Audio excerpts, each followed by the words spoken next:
അതുപോലെ തന്നെ നോക്കൂ നിങ്ങൾ, ഇമാം ഷാഫിയുടെ മദ്ഹബുകാരാണെന്നാണല്ലോ ഇവർ പറയുന്നത്. ഷാഫി മദ്ഹബിന്റെ ഒരു നിദാനമുണ്ട്, ഒരു ഉസൂലുണ്ട്. എന്താണെന്ന് അറിയോ?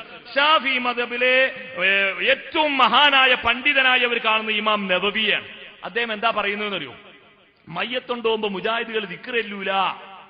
നമ്മളിവിടെ കേട്ടതാ, മയ്യത്തുണ്ടോമ്പോ മുജാഹിദുകൾ ദിക്റെല്ലൂല. കാരണം അവർ മദ്ഹബില്ലാത്തവരാണ്, ഷാഫി ഇമാമിനെ തള്ളിയവരാണ്, ഹനഫി ഇമാമിനെ തള്ളിയവരാണ്, മറ്റുള്ളവരെ മുഴുവൻ തള്ളിയവരാണ്, ഔലിയാക്കളെ ചവിട്ടിപ്പുറത്താക്കിയവരാണ്.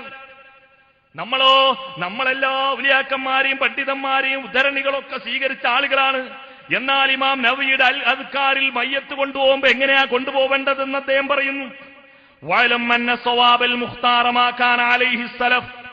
മനുഷ്യാനി അറിയണം, ഏറ്റവും പ്രബലമായ പൗരാണികരായ മുൻഗാമികളായ ആളുകൾ പറഞ്ഞ കാര്യം എന്താണെന്നറിയാമോ? അസ്സുകൂതു ഫീ ഹാലി സൈരി മഅൽ ജനാസ. മയ്യത്തുമായി പോകുമ്പോൾ നിങ്ങൾ ബഹളം വെക്കാതെ, അടക്കത്തോടുകൂടെ ശബ്ദമുയർത്താതെ, സംസാരിക്കാതെ പോവുകയാണ് വേണ്ടത്. ഫലാ യർഫഉ സൗതൻ ബിഖറാത്തിൻ വലാ ദിക്രിൻ വലാ ഗൈരി ദാലിക. ഖുർആൻ ഓതിക്കൊണ്ടോ ദിക്ർ ചൊല്ലിക്കൊണ്ടോ അല്ലാത്തത് കൊണ്ടോ ശബ്ദമുയർത്തരുത്. ഇമാം നബവി പറയുന്നു തെറ്റാണ്. എന്നിട്ട് ഇമാം നവവി പറയുന്നു വൽ ഹിക്മതു ഫീ ളാഹിറത്തുൻ വഹിയ അസ്കനു ലി ഖാതിരിഹി വഅജ്മഉ ലി ഫിക്രിഹി ഫീമാ യതഅല്ലഖു ബിൽ ജനാസതി വഹുവൽ മത്ലൂബു ഫീ ഹാദൽ ഹാൽ. ഒരു മനുഷ്യൻ മരണപ്പെട്ടു കഴിഞ്ഞാൽ അവിടെയുള്ള ആളുകളുടെ ചിന്തയിൽ ഉണ്ടാവേണ്ടത്, ഈ മനുഷ്യൻ നമ്മെപ്പോലെ ജീവിച്ച രണ്ടു കാലിൽ നടന്ന മാതാവും പിതാവും സന്തതികളും ഭാര്യയും കൂട്ടുകുടുംബാദികളുമുള്ള ഈ മനുഷ്യൻ ഇതാ ഏതാനും നിമിഷങ്ങൾക്കുള്ളിൽ 6 അടി മണ്ണിലേക്ക് പോവുകയാണ്.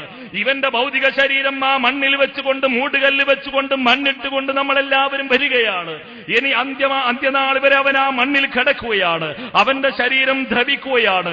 മലായികത്തുകൾ ചോദ്യം ചെയ്യുകയാണ്. അവന് സൽക്കർമ്മങ്ങൾ ചെയ്യാനുള്ള മുഴുവൻ വഴികളും അടഞ്ഞിരിക്കുകയാണ്. ഇനി അവന് തൗബ ചെയ്യാൻ അവസരമില്ല, നമസ്കാരം വീട്ടാൻ അവസരമില്ല, കടം വീട്ടാൻ അവസരമില്ല.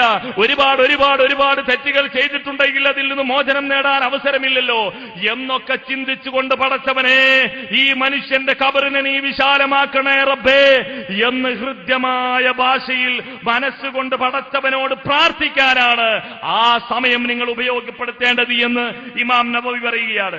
എന്നിട്ട് അദ്ദേഹം പറയുന്നു വലാ തഗ്തറ ബികസറതി മൻ യുഖാരിഫു. സഹോദരാ, ഒരുപാട് ആളുകൾ ഇതിന് എതിരെ മയ്യത്ത് കൊണ്ടുപോകുമ്പോ ദിക്ർ ചൊല്ലി ബഹളമുയർത്തി തഹ്ലീൽ ചൊല്ലി പോകുന്നത് കാണുമ്പോ കുറെ ആളുകൾ ഇങ്ങനെ ചെയ്യുന്നു. നീ അതിൽ വഞ്ചിതരാവണ്ട. ഹിജ്റ 500 കാലഘട്ടത്തിൽ വന്ന ഇമാം നവവി പറയുന്നു അക്കാലത്തും ഈ തെറ്റ് ചെയ്യുന്ന ആളുകൾ കൂടുതലാണ്. തുടർന്ന് അദ്ദേഹം പറയുന്നു വഖദ് ഖാല ഫുളൈൽ ഇബ്നു ഗിയാദ് റഹിമഹുല്ലാ. ഫുളൈൽ ഇബ്നു ഗിയാദ് പറഞ്ഞിരിക്കുന്നു അൽസിം തുർക്കൽ ഹുദാ വലാ യദുറുക ഖില്ലത്തു സാലിഖീൻ വഇയ്യാക വതുർക്കൽ ദലാല വലാ തഗ്തറ ബികസറത്തിൽ ഹാലിഖീൻ.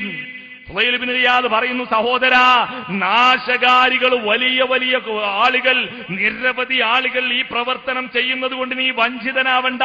അത് നിർത്തിക്കോ. മയ്യത്ത് കാണാൻ ചെല്ലുമ്പോൾ ആ മയ്യത്തിന് വേണ്ടി പ്രാർത്ഥിച്ചോ. അവന്റെ പരലോകത്തിന് വേണ്ടി റബ്ബിനോട് മനംനൊന്ന് കരഞ്ഞുകൊണ്ട് പ്രാർത്ഥിച്ചോ. അതാണ് നീ ചെയ്യേണ്ടത്. അതല്ലാതെ അവിടെ ബഹളം വെക്കണ്ട. ഷാഫി മദ്ഹബിലെ പ്രബല പണ്ഡിതൻ ഇമാം നവവിയുടെ പ്രഖ്യാപനമാണ്. ആരാണ് ഇമാം നവവിയെ തള്ളിയത്? ആരാണ് ഷാഫി മദ്ഹബ് സ്വീകരിക്കുന്നത്?